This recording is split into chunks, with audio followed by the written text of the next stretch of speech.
Welcome, everyone.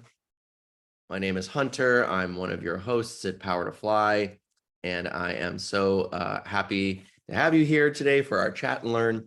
We're going to be jumping in just a moment, but as we're still getting settled here, enjoy, relax, get yourself that nice warm cup of coffee or tea or a glass of water. And first, we're going to do a little bit of housekeeping here. So know that you can participate. You can turn on your cameras and you can ask your questions in the chat. And know that if you turn on your camera, it's a great opportunity for you to get some FaceTime with Raquel here from Autodesk. And you may come up on the recording as this will be recorded, which will send that link to you in an email in the next couple days. So you can watch the rewatch, or you can forward this on to friends that you think might benefit from it. If you'd like to ask a question privately, you can ask me in the chat. So you can go over to the chat function, select my name, Hunter, and then you can message me privately if you want to ask a question anonymously, or if anything comes up that you have a concern, feel free to reach out and we'll address it as swiftly as we can.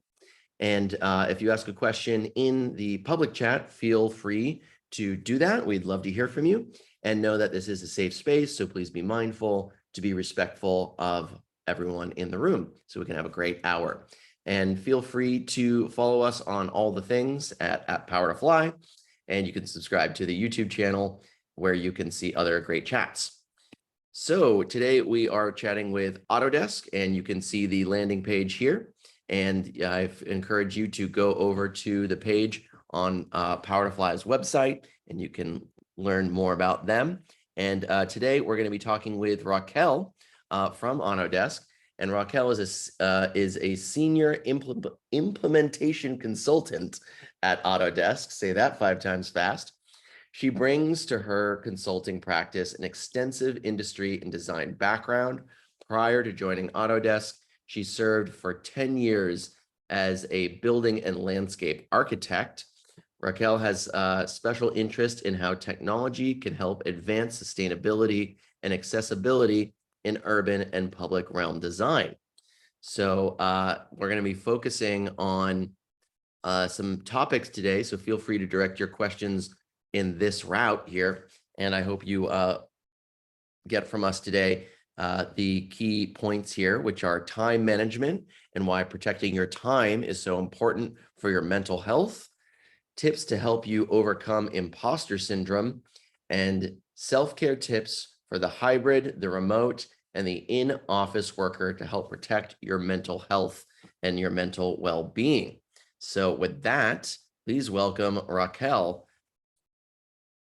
Hi, Raquel. How are you today? Hi, good, Hunter. Thank you for inviting me to this chat. I'm very excited to be here, and thank you everyone for joining. So my name is Raquel Bascones Recio.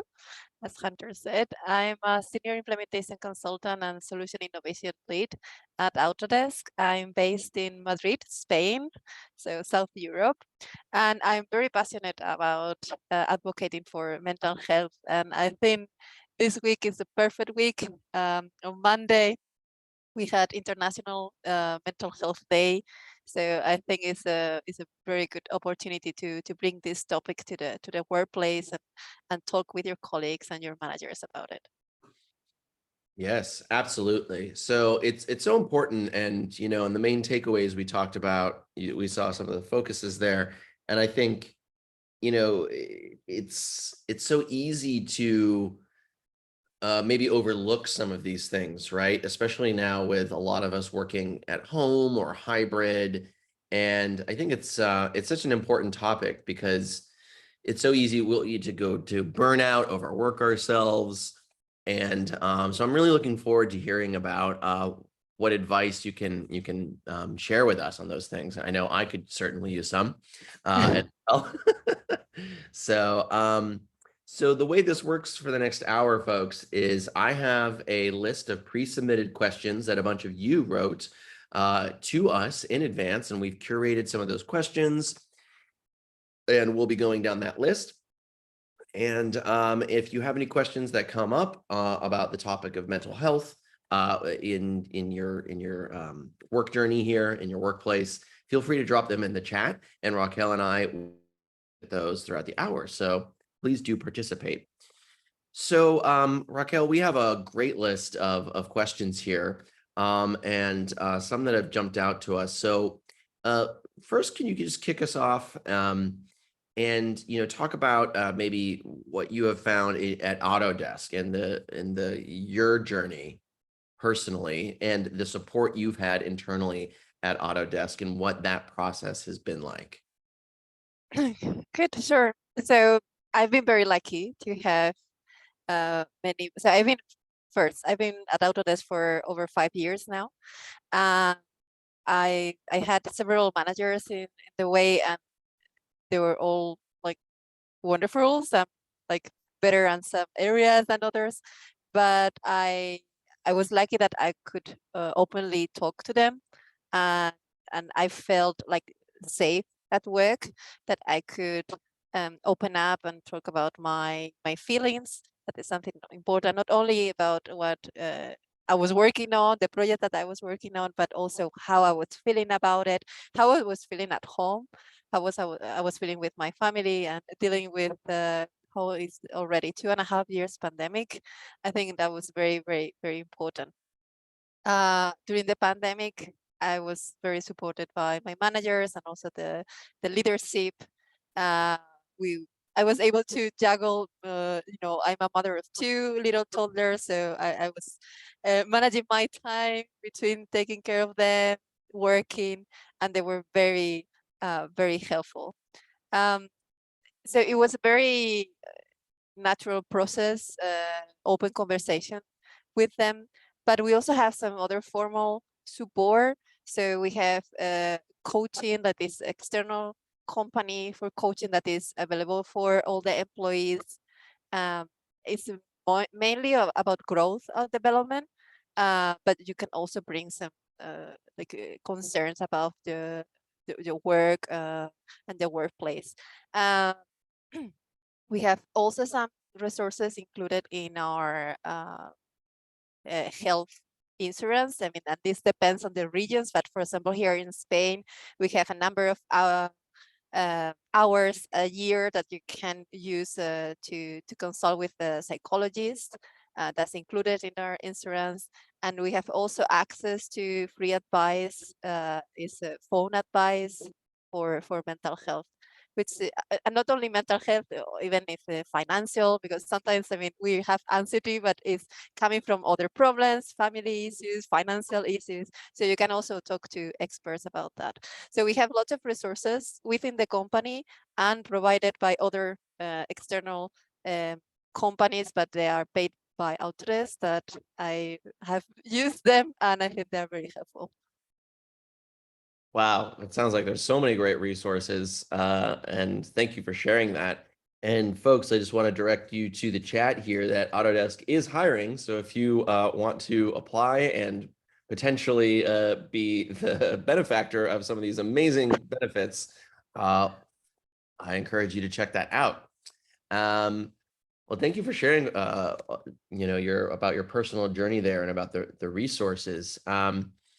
We had a question submitted in advance that asked any advice for dealing with anxiety during presenting and leading meetings. And if I could open up the question a little bit, perhaps just anxiety, it can be with the workday, right? It's like, oh, there's this deadline. Oh, there's more to do. Oh, there's, this the list of the never ending tasks and stuff like that. So there's a lot of different things that anxiety can show up in the workplace. It can be, this question is particular to, it sounds like someone has anxiety around, presenting for someone, but there's also anxiety in a lot of topics, and some of which we're going to discuss a little later in depth. So if you could share a bit about maybe for those folks that are leading presentations, and then maybe also some other more generalized anxiety tools. Yeah, sure. So in my work, I'm talking all the time. So I present in public speaking. And as you can notice by my accent, I'm not a native English speaker, and I talk in English all the time. And for me, mostly at the beginning of my career, it was very scary to present to a bunch of people, most of them native, maybe older than me, more experience. So Mm. I dealt with this anxiety before. So my first advice is to be natural. I think that is very important. Everybody makes mistakes. Everybody, we have language mistakes, or we make mistakes with our presentation. The slides are not working. So just be natural about it and just accept that something is gonna go wrong, and it will go wrong, and it's okay. And again, I think is the pandemic had something good, which is it brought the natural into the meetings. Like, I don't know, I need to tend to my kid while I'm doing a meeting, and it was like excusable now. So now we Mm. see it like normal. It's not a problem. So I think the first thing is like try to keep it natural. If you make a mistake, it's just a mistake. No one will remember. What is important in your presentation, in your meeting, is the message. So my second advice is to really think what you want to communicate. So and usually don't take more than 3 things. Three is a very good number. So take like 3 key things that you want to communicate to your audience. It can be your team, it can be like 100 people, it can be an online audience, but those 3 things should be something that you really care about, that you are really confident that you know about, and that you are able to manage, if you get questions or not. So those are my two. Be natural and focus on the message. 3 things. Yeah, it's the power of 3, right? That's good, Yeah. because we're pattern seekers, right? So if we see a pattern of 3 things, we're like, oh, those 3 things are important. Okay, this is great. So if you have any questions, folks, feel free to drop them in the chat. In the meantime, we're going to continue with your pre-submitted questions that you sent before the chat started. Thank you so much for these. You mentioned a bit about when you were starting out, when your fear, you mentioned, folks that were maybe older than you and had more, or perceived older, and you had more experience, you thought. And what I'm hearing from that, what I'm inferring, is imposter syndrome, right? So there's this feeling of like, oh, I'm not good enough. They're going to find out that I don't know these things. And I think, I know I certainly have gone through this, and it comes up sometimes still, even in things I've been doing for a while. It's funny how that little voice can come back.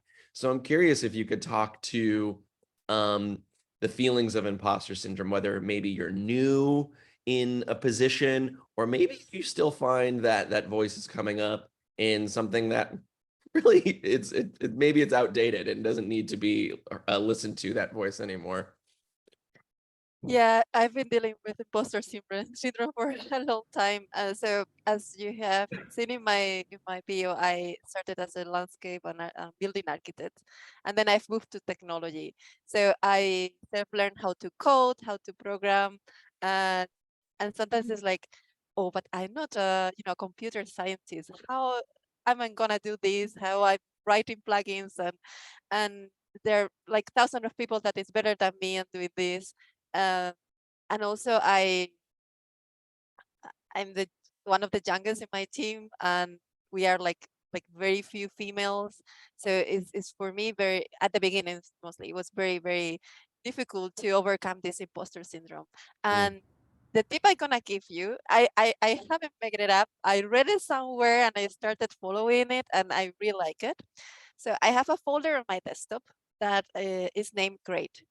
Okay, so every time that I get great feedback, it can be like a email, uh, message in Slack or Teams message, or just a screenshot of something that I'm very proud of. I take a screenshot and I save it there with the date and the person. And every time that I feel down, I go there and I review all those pictures. And it really works. Like, hey, Raquel, you have done great things. You can do great things. And it's a reminder. And also it's very helpful when you have to go to your performance review with your manager, because you have all this repository of good things that you have brought to the company, all the value that you have brought to your customers. So it's very easy to do. And I think it's really powerful. It's a It's a great idea. Thank you. I love it. I love it. I actually, I heard something similar not too long ago, and I started doing this as well a couple months ago. The screenshot feature is really helpful, and I call mine my brag bag. Cool name too. And there's just a healthy dose of, you know, ego inflation, because there's Yes. too much, right? But there's, when we're talking about imposter syndrome, it's, you know, that's the thing that's keeping us down and holding me back from being my greatest self, for whatever reason it comes up. So it's just good to, you know, get that, because it's also, it's not just an ego inflation, it's actually like a normalizing, right? Because if you're below where Yeah. you are, it's actually bringing you up to where you are. Yeah, and don't be afraid to advocate for yourself, to show the things that you have done right. I mean, always respecting, you know, a space for others to also show up themselves. Like, but don't be afraid to go up in a team meeting and so, hey guys, I got this amazing feedback, or I've been working on this project with a great result. If you want to talk about it, I can explain to you. So just make yourself available to others, and explain how you achieve that. I think that's not like you know, rubbing your success to others. I think it's important to show and communicate when you have done good things. Absolutely. We have a Slack channel at Power to Fly here that's just warm and fuzzy feedback. And so when when we get something about us, or if we want to give a shout out to another team member, like, oh my gosh, you know, like I've done quite a few with Paloma in the background working this event right now. I'm like, oh, Paloma, save my day again. Thank you so much. You know, and this is a place where we can, you know, help each other out to, you know, shine a light on each other's successes. And so it can be, you know, it's nice to do it for ourselves, and it's also nice to do it for others too, to help other people's mental health as well, right? Yeah, I agree. In Autodesk, we have a system of points, so you can give points to other people, and then with those points, you can get gifts, gift cards, and you can exchange. So it's also a good way uh, to recognize other people for doing good things, and it's very used. So it's something that we encourage. I mean, the leadership is encouraging us to use it. I love that. It's kind of like gamifying a good, Yeah. a warm and fuzzy feeling and successes. I love that. Great. So let's see. If you have any questions, feel free to drop them in the chat here. Yeah, someone, Kimberly from the chat here said, "Oh, I must have read this a similar article. I have a folder called 'You Got This' on my desktop." I love that. I Good name love too. that. Okay, so let's see. So, oh great. So we just talked about a question that was asking about you know, communicating our self-worth and sharing that with our companies. So we really just kind of hit that right on the target there. Next question here. Working from home can make it difficult to log off at the office at the end of the day, and when there's an important task to complete. We alluded to this earlier. How can we set healthy boundaries, ding, ding, ding, very important word, and respect, ding, ding, ding, of our working hours? That's a good one. And This is a really good one. I must say that I'm still working on it. So I Yeah. can give you like the tips, like what is working for me at the moment. But as a solution innovation lead, I work in a global team. So we are based, so I'm based in EMEA, but we have people in America, we have people in Australia. So it's very difficult to meet at the same time, you know. Right. And sometimes I have meetings like at 10 p.m., 11 p.m. my time. So it's difficult to set those boundaries. But what I usually do is to make use of technology for good. So don't be afraid, go to your phone, turn off the, you know, the data for Teams, for your work email, for everything that is going to buzz you, and try to really to disconnect. Also on technology, I block time in my calendar. So if I know that I have a meeting at tonight, I will take the time during my working hours. I will take 2 hours lunch. If I need to go pick up my kids, I block that time in my calendar and be open about that. I mean, it is open in my calendar, and I'm not hiding it. Like picking up kids, drop off, not available. Okay, don't put any meeting there. So make sure to set up your boundaries and be open again about it. You work your hours, you meet your goals, but maybe in a different way. Isn't it kind of amazing how just a few years ago, this was a very innovative idea for companies to be doing this. And now this is all what everyone is doing. If you work at a computer, this is what every single person is doing. I agree. It's pretty amazing. It just kind of blows my mind how much the world has changed. And I love the transparency that you're talking about in your calendar. I see that in my cohorts as well. When I'm scheduling something, people will be like, nope, therapy. And it's just like, oh, that's great. You're talking about your mental health. I'm not going to go anywhere near that time. That is awesome. And, it makes me think of, I love Brene Brown. She's awesome in, if you're familiar with her, she's a motivational speaker. And she really is an advocate for mental health and well-being in our lives. And she talks about vulnerability. And vulnerability, we have this misconception that like, oh, we're like weak if we're being vulnerable. But actually, it's one of the strongest things we could do is to be vulnerable. And it's a way, like you're saying, to advocate for ourselves. It's like, oh, I'm taking some mental health time. That's a vulnerable thing to say. And people really respect it. Yeah, at least at Autodesk, we are very open. And I mean, I haven't found anyone like saying, oh, what are you doing? Or this will impact your performance. No, I mean, because I'm performing. I mean, I just need the time. You cannot pour from an empty cup, right? You need to refill your cup. Yes, that's right. That's right. You got to refill your cup. You got to put your own oxygen mask on before you put someone else's on, right? Yeah. Yeah. Okay. So keep these questions coming, folks. They're really great. I'd love to hear about too, if you want to drop in the chat, ways that you are, advocating for yourself, ways that you are protecting and fostering your well-being and your mental health in your workplace. Maybe some things that you do that help you throughout the day. We'd love to hear about that. This is how we learn how to do it, right? From each other.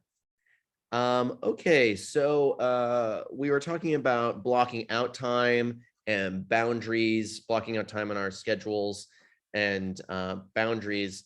And so on the other side of that, so when we're focusing our time on our work time, the question from someone was, how do you plan out your day to make sure it's balanced and goal-oriented?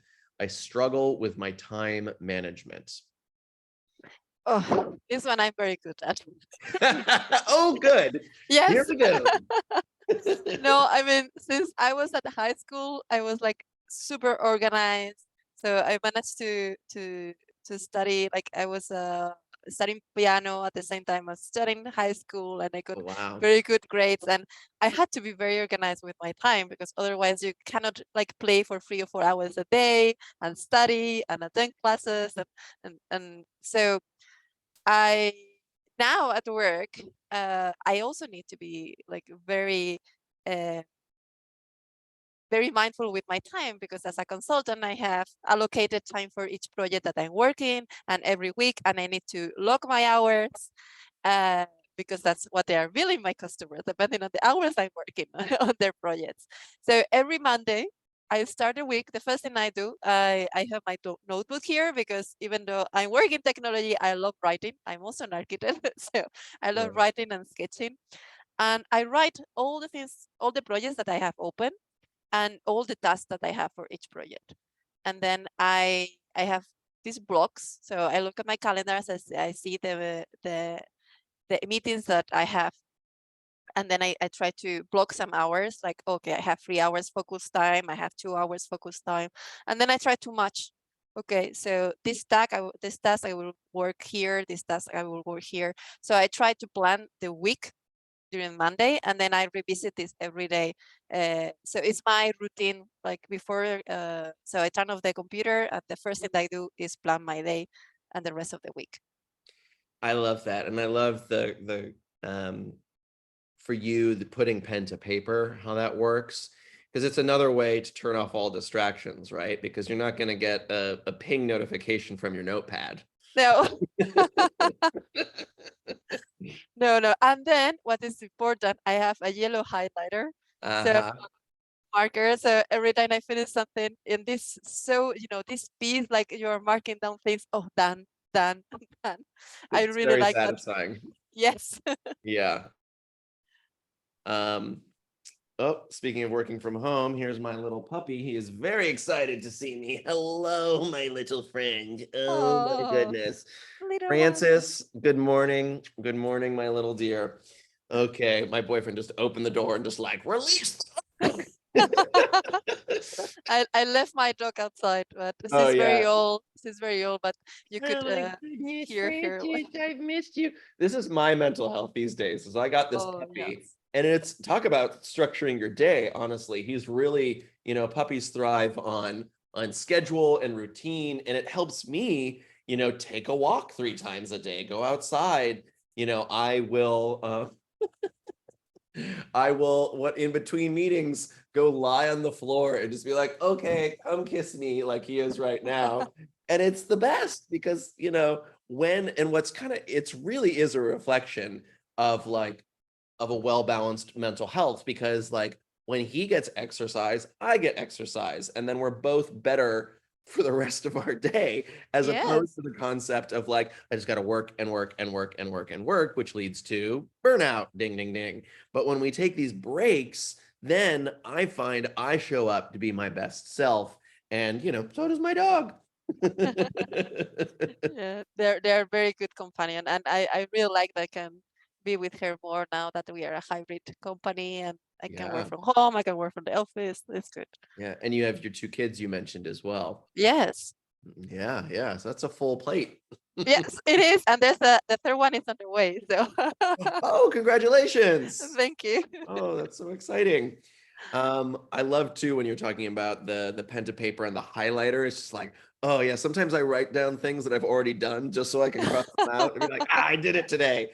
Because Yeah, it's in the guilty. same, yeah, guilty, but it's in the same vein as the brag bag or the great folder, because it's so easy to forget all of the things that we do to be like, oh, I didn't do anything today. It's like, no, that's not true. Not true. Exactly. Yeah. So it helps me review it. Isn't that right, Francis? Isn't that right? Okay. So we have some great comments coming in and questions in the chat too that I want to shout out. Sherry mentioned most people I work with are not vulnerable. It's hard to relate when people are not authentic and everyone is doing great, which I totally get. I feel you, Sherry. Keep on keeping on. It's really hard when, everyone's just putting on this front. And then, as someone who is empathic, I tend to just copy people then. And I'm like, oh, and then I'm also doing great. Because how do you open up to people that are maybe, not opening up? So it's about finding those safe spaces. Maybe if, Raquel, is there anything that you could recommend for folks that if they're feeling a little in the weeds, maybe if they're not connected with their cohorts, anything they could do for themselves, maybe a little bit of outreach or any self-care that you would recommend? Well, I think it's very important to cultivate belonging. So maybe those people are not opening up because they don't feel like this connection, and working remotely it's been hard. So a few months ago, my colleague David and we started what we call lunch, social lunch. So Mm. on Fridays, we have it's half an hour, uh, and it's open to all the team members. And if you want to join, you can join, bring your lunch, and just the rules are simple: no work talking, bring your lunch, and camera on. That's very important. So we encourage people to talk about their hobbies, about how they are feeling. And I think that's very important because when you feel that you know someone more personally, you open up and you're able to share other things, your vulnerabilities, the things that are not so great. And I think that was missing, at least in our team, because of the pandemic. We had lots of people joining that haven't met anyone at all in the past 2 years. So I think that was a very interesting experience. It was a pilot that we started and we have continued. And every week we have people joining. Maybe it's 4, 5, 10 people, but it's a way to show us our authentic selves, right? Yeah. Not only what we do and what we do great, but also how we behave. It's so important. Great. So thank you for that. We had a question from the chat. Rhea asked, with a distributed team like you described at Autodesk, I'd love to hear what types of internal team communication you have found is both effective and respects those boundaries that we were talking about earlier. Okay, this is also a tough one. Deep breath. And as I said, I have my EMEA, my European team, but I also have this global team, and it's difficult. So we have like face-to-face meetings, like you have to be there. So that's the other way. But we also have Teams. We will use Slack, email. Again, like I usually have in my email, like these are my working hours. If they are not your working hours, please don't feel forced to reply to me. I think that's considerate, and so people don't feel like they need to reply to you in that moment. Again, like having like Teams or Slack that you can send a message or paste a link and someone can read it when they wake up or when they start working. But again, for me, what it works is turning off notifications, because before I was checking my phone every time that it was buzzing because I didn't know, like maybe something important. No, just turn it off. You will see that in the morning. Yep, these are great tips. I love the schedule send of an email, like I did it last night. One came in maybe towards the end of my workday. And then, it was like before bed, and I was like, I'm gonna log on and just do an hour of email catch up. But I did send at 8 a.m. Eastern Standard Time in the morning. I didn't have any of them go out. So who knows what time zones these people are on. So I was like, I don't want you to feel like if you are checking your email at some strange time or getting a ping or whatever, no, respond at, so that's something that helps for me, is this send later feature. Yes, it's very nice. Yeah. And, there's other features depending on what, computers and operating systems and phones you have now. There's a bunch that have built-in software now where you can schedule things to be muted at certain times, and vice versa. I have different like settings for like when I'm in work, I get only work notifications to help me stay on task. And then vice versa, I have like a mindfulness setting. So I don't get any social media. I don't get any work. It's just like, I'm only allowed to look at apps that are good for me. Sometimes I cheat, but these are all things that I build for myself for opportunities to succeed. Yeah, no, right answer. We need to use the technology for, our own good. Yeah, absolutely. So friends, we have about 25 minutes left. There's some great comments coming in the chat. And if you have more questions, feel free to drop them in and we will ask those questions and hopefully get some helpful answers for you. Let's see. So we talked about time management and goals. So next up, someone asked, which tools might help normalize mental health on a day-to-day basis in the workplace? Being open. I think like when someone starts a conversation, others feel safe to continue that conversation. So I mean, ideally is to come from leadership, from managers, like they start this conversation, but also an individual contributor can make the change. If you bring this topic to team meetings, if you bring this, if you try to organize this, half an hour social lunch. We also have a group of people that organize mindfulness sessions. So you can drop in if you want. Slack channels talking about mental health. We recently started a new ERG, Employee Resource Group at Autodesk, that is called Mind, that is for mental health, also for neurodiversity and disabilities. So you can join and you can talk to other people, look for resources. So there are many tools that, I mean, some come from the company, but some you can also start.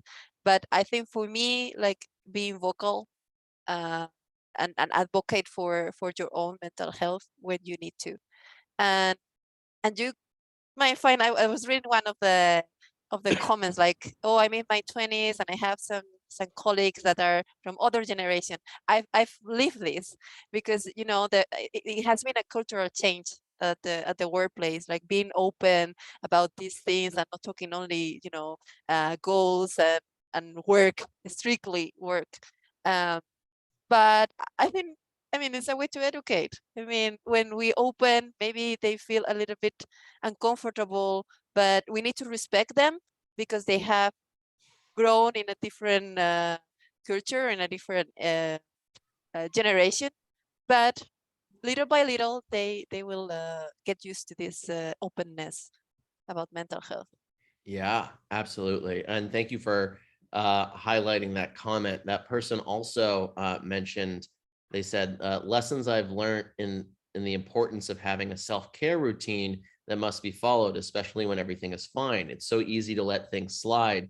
Like insurance, you need it most when you least expect it. Yeah. Least need it. I love that. And thank you for sharing that, Scarlett.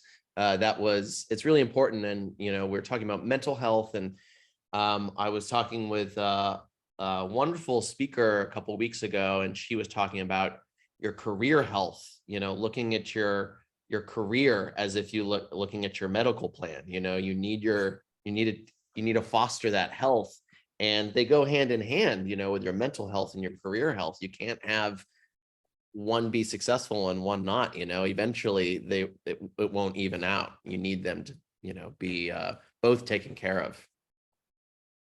Yeah, I agree. The balance is the key. Balance is the key. Yes, absolutely. Well, the next question, that's so funny. How do you advocate for work-life balance, which is crucial for mental health, when no one else on the team respects or values it? So there's someone speaking to, I'm trying to create work-life balance, but I'm not getting support here. Yeah, I live this because I have some colleagues, and I had some colleagues in the past that are, I mean, you can like label them. I don't like labels, but you can label them as workaholic. They work lots of hours, lots of hours, lots of hours. You need to put your limits and set your limits. And again, being very natural, being very vocal. I think I'm repeating myself here, but I think just talking and that's the key. I mean, bringing up this topic to your manager if you feel confident with them. If you don't, go to HR. I'm someone else in leadership. It's not like pointing fingers, like, oh, the rest of my team is working overtime and I don't feel right, or I feel guilty, because I'm not working overtime. Just be natural about it, open up and find the person you can talk to about it. It's very good advice. And you mentioned that sense of belonging, right? And those people that you can find, the people that are you feel safe with, I think that really does help. You Yeah, need to I find your people at work. find your people at work. Yes, find those other heart on their sleeve people that are covering it up, wanting to open up. Yeah. Yeah, and I love to someone gave you a shout out for your 30-minute lunches with your friend, and I think that's so great to do that on Zoom. You know, I did that last week with someone on from the team, and I was like, oh, we just like hung out, and can we Yeah. just hang out for a while? And we talked about, we talked about mental health. We ended up like talking about work a little bit, but it was good. I went on a meditation retreat recently, and I had mentioned it in passing, and she was like, oh, I really want to hear about that. And then she's practices yoga, so we really got to like share some things that we value and we've learned recently from some of our teachings, and it really did bring a sense of belonging. And I was like, oh, I feel even closer to this person now, and it's easier to ping each other, and it really like helps the the communication at work. Yeah, I agree. I mean, I always try when I have a work chat, either with a colleague or a customer, my first few minutes is like more like small talk, but it's not like, like very formal of how is the weather in your place. No, I try to learn something from the person that is in front of me and ask a question, and then we can work. But first, like, try to connect personally with that person, or personally with that person, at the Yeah. personal level, and then you jump into work. Because Yeah, usually it's what we will do like in a person meeting. In person meeting, you go for a coffee and then you sit down and you talk work, right? So let's do that in Zoom as well. So let's try to talk to that person and then you jump into work topics. absolutely. I would love to give some more shout outs to the chat here. Tony mentioned earlier that they advocate for themselves by treating all their needs as if they're advocating for a stranger or someone who is new to the job. I'm less likely to do this, and I'm less likely to dumb down my own needs when I do this. So I love that. Like, treat yourself as if you were treating, someone new at their job or someone else, like when we were talking about this negative self-talk or the imposter syndrome, all those things that sometimes I say to myself, I would never say to another human. So which is, I'm still figuring out like, why is that? But I love that advice of like, treat yourself as if you were treating, a friend or someone new or someone needing help. We're good people, and we should treat ourselves in the same way, I think. Yeah, I agree. Sometimes, I mean, we're very hard with ourselves. Yeah. Yeah. It's, but it's progress, not perfection, right? Yes. Okay, so we have about 15 minutes left. So if you have any more questions, feel free to drop them in the chat, and we'll keep referring to our pre-submitted questions as well. This is such a great topic of mental health in the workplace. I think it's so important. I'm so grateful to you, Raquel, for sharing so candidly too. You're like, so many questions. You're like, well, I lived this, and thank you for being vulnerable and sharing with us on these topics.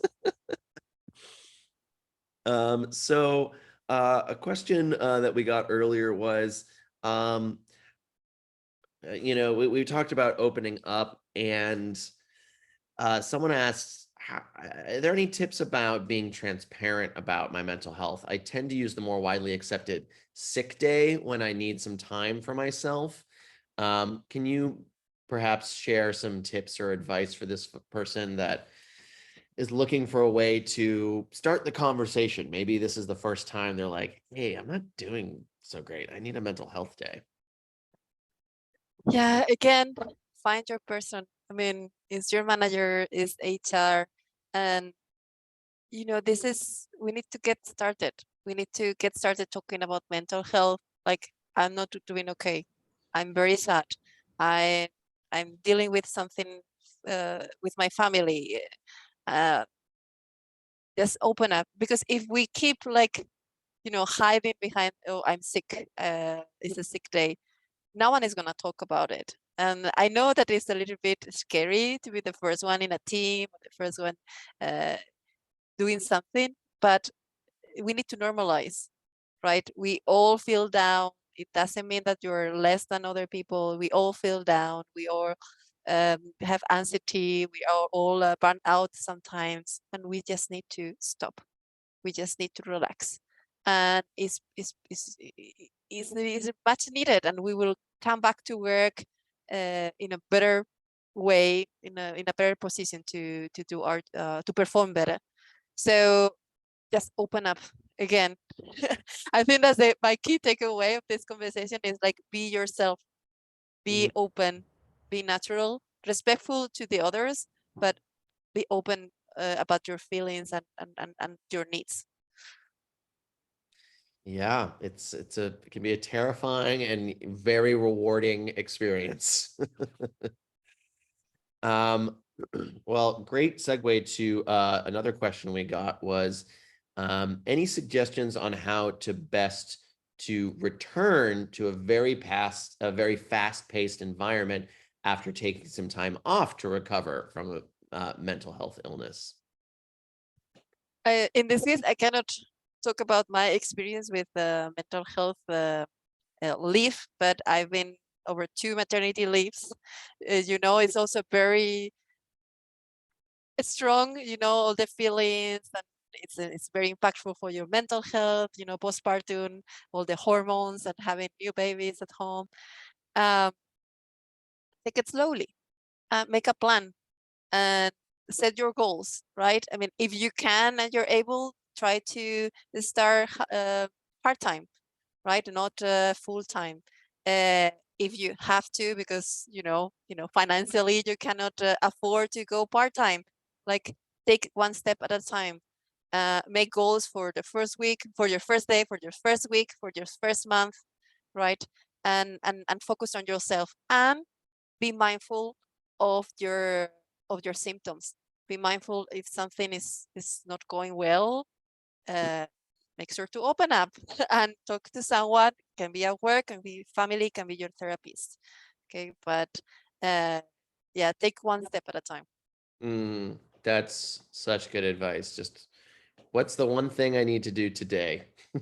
Yeah, Yeah. don't rush into it. Yes, exactly. And on a similar note, someone asked, how often should one do a mental health assessment or wellness? That's a great question. It is. I'm not a professional here. I'm a technical person, so I cannot answer from I'm not a psychologist or Sure. medical advice. So please don't take it like medical advice. Right. But I think like every day you can do like a mental check, Yeah, I agree. individual check, like how I'm feeling. Like it's a little bit. I mean, I don't know if you meditate. You said that you went to a retreat, Hunter, but I don't know the rest of the people in the audience. But even if you don't meditate, just stop for a couple of minutes and reassess how you feel, not only physically, like how's my back? I have back pain. Should I stand up today? Should I walk today? But also like mentally, okay, like I have everything set up for today. I'm ready. How do I feel? And take action on that. So if you feel that you need more energy, maybe go for a walk, get some cuddles from your dog, right? So always do this self-check. Yeah, I agree. I think you can, again, I'm not a mental health professional, but for me and my personal experience too, those little daily check-ins are really helpful. And sometimes it's multiple times a day, in the morning I can be like, oh, wow, okay, I'm still not really like, I just put the cereal in the refrigerator. I am not quite awake yet. Like I that's need okay. another cup of coffee. Yes. Yeah, exactly. I need a stretch or something or move my body. But also then, yeah, like midday, I have little signs around my house too to help me. And I have this little sign that I made that has a dog on it, and it says, "Remember to pause."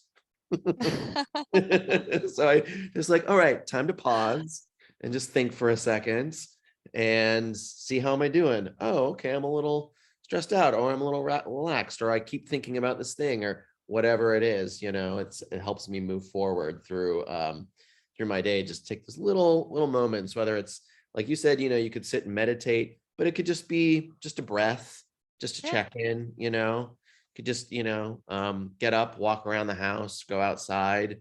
Just those little check-ins are so valuable. Yeah, and don't be afraid of like really putting in your calendar, or even so what I do is I use timer. I use this also with my kids to remind them, okay, it's time to go home from the playground. It's 5 minutes. So I usually do like a stretch of 25 minutes. So I do like Mm, very focused work for 25 minutes, then I take 5 minutes, then 25 minutes, because we need to reset. So take those small pause to reset, to recheck what's going on in your body. Like, I'm hungry, I need water, I need fruit, I need to stand up, I need to walk a little bit around. Um, and don't be afraid to take, it's just 5 minutes, and trust me, the other 25 minutes you will be like more focused, and you will get more work out of those 25 minutes. absolutely. Yeah. Like we were saying, that time, that we take for ourselves actually enhances the time that we then go to work. Funny how that works. Yeah. Isn't that right, my little parrot? Yes, he loves to perch right on my shoulder like a little parrot. A little bit like a cat. My cat does that too. Yes, he is kind of like a cat, actually. He's smaller than some cats. He's only 6.5 pounds. He's Ooh, yeah. a tiny little puppy. Oh, gosh, you're so silly. I love you. Okay, friends. So we have just a few minutes left. Please feel free, if you we're just a little less than 10 minutes here. If you have any more questions, please do drop them in the chat, as we can touch on them before we wrap up today. Okay, so we have a few more questions here. Oh, here's a great one. How can we better deal with the high pressure environments in a corporate setting? So we've talked about things we can do for ourselves. Maybe if we could talk about, if you could maybe impart with us, Raquel, maybe when you're like in the moment, when something like, oh, a lot of stuff is going on, like what do you do in those like high intensity moments? Prioritize. Again, so one of the things that gives me more anxiety, and I've learned this with time, and also doing some personality tests that I strongly recommend you to do, Mm, because you learn things from yourself that you didn't know, even you spend a lot of time with yourself. Um, if I don't have clear goals, I really struggle, and I can get into stress mode like easily if I don't have the clear goals. So make sure that you have these goals set, and this works for me, but maybe for you too. And and again, take it one step at a time. Again, prioritize and see what you can cover in the time that you have, with the strength that you have, with your abilities, and do as best as you can. And again, open up, give feedback. Like, I have too much work. This workload is not is too much for me. I need someone to help me with this. mm, And don't be afraid. I mean, if you don't open up, then maybe the project is not gonna be finished by the deadline, or you're not gonna be able to deliver the presentation. So it's best to be sincere, to be open and honest, and get feedback along the way. I mean, this is not working. I need more people. I need less projects. really. We round back to the same, like openness. Yep. Openness, vulnerability is an act of courage and strength, and it takes practice, and it takes, we can do it in little ways. You can open up in a little small way first. You don't have to Yeah. spill, your life story right out of the gate, right? You can just be like, oh, I'm struggling today. I'm feeling a little anxious. That's huge. That's a big reveal, and that might, if you see someone, right, if you find your people, like we've talked about, you see someone that you're like, wow, they always show up in a way that I want to be like, right? You know, like you see something in someone else, like, oh, they have something I want. There's something that is inspiring to me. And, you know, then you can set up one of those little coffee dates, you know, and be like, hey, you know, Yeah. in those high stress environments, I've noticed, especially if this is an in work environment, you know, I've noticed the way you show up is just really impressive to me. Like, how do you do that? You know, and people love to talk about themselves. They'll tell you all about Yes. it. Yeah. Okay, so this has been so great. You know, we have a few more minutes left, and we asked some questions to you beforehand, Raquel, and we're gonna touch on those in just a second here. And is there anything also that you would like to share with everyone, and perhaps some parting advice, and how folks can stay connected to you, and things to look out for in Autodesk, perhaps? Yeah, you can look for me in LinkedIn, like just my name, Raquel Bascones Recio. I'm happy to connect and just look for opportunities in Autodesk. I'm very happy to work at Autodesk, and we have a culture that is very powerful. And I mean, the experience that I have had in this company have been amazing. I mean, always you have experience, okay? I'm the first one that I'm honest. We are not 100% perfect. It's impossible, but we learn from our experience, and you meet the great people. We are a global company. We are very diverse. So I really, really encourage you to look through our open positions and just apply if it's something that is interesting for you. Yes, absolutely. Check out, you can go to the landing page that we have for Autodesk on our Power to Fly website, and you can go to the Power to Fly website and search for Autodesk and companies. And I think we'll probably drop that link in the chat for your convenience as well. And then you can see all the job listings and descriptions. And if you apply to a job through our website, Autodesk gets pinged that you were here. So they might, you know, you might stand out in a crowd a little bit. Pro tips. So here's a few questions we asked Raquel beforehand that she was so generously took the time to answer. How would you describe the culture in one word? Growing. We definitely heard all about that, as well as it's a global company, and potentially you can grow with it. So I encourage you to Yeah. apply. What's your favorite part about working at Autodesk? There are always opportunities to learn and grow. I'm hearing a theme here. And what are your top tips for someone who is interviewing? And I think we talked about this a lot today too, is be your authentic self. It's so important, right? And I imagine it's really refreshing for the interviewer, the recruiter, to be like, oh, this person knows who they are, or at least is showing up in a way that feels very human and feels personalized, right? Exactly. I mean, we are not only looking for like more technical or work skills, but also soft skills, right? Yeah. People that can fit into our culture, in this, growing culture, the diversity that we are open. We we really try to listen to others and to be respectful. So bring that up to the interviews. Yes, absolutely. Bring it up, and be sure to check out. This is the landing page here that you can go to. You can see it here, and where you can see there's great pre-submitted, or there's videos that we have from Autodesk and some other events that we've had with them. So that's where you can see all the job listings there. So Raquel, thank you so much for making the time today. This is such an important topic. You can see I'm very passionate about it as well. I'm glad to see you are, and I'm, you clearly, it's first thing of the day, and you're a beacon of light talking about these things. So thank you so much for making the time, and encouraging us to take care of ourselves.